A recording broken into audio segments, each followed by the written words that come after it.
Well, but also it makes it harder for our case making, I think. In a lot of cases, I find, it's, at least for many years, a lot of the pushback I got in terms of some of the case making I would make would simply be that you're denying the ineffable value of the humanities. What makes us special is precisely the sorts of things you can't quantify and you can't. And I think that that's perfectly fair and obvious, but I don't think that's sufficient.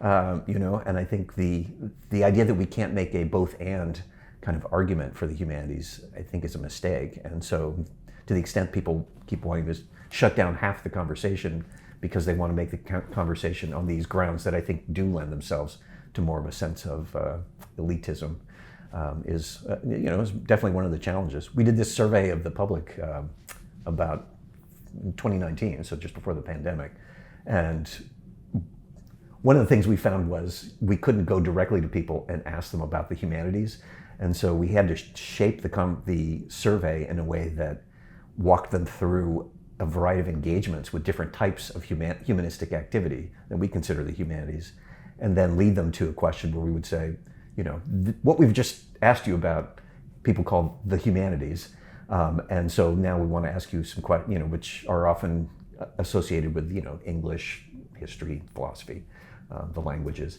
and so now we want to ask you some questions. And when you structure it that way, and then you ask a series of questions like, do you think these things are valuable for education? We got very positive response, with the exception of one thing, which was the elitism question. Do you consider it to be elitist? It was the only thing where we got more than, and it was close to 50% of the public said they associated those things with elitism, and it was the one negative. Like, they were very positive about all the, a wide variety of other aspects of the humanities, sort of broadly construed, but the elitism piece was the one piece that made them uncomfortable about us. So.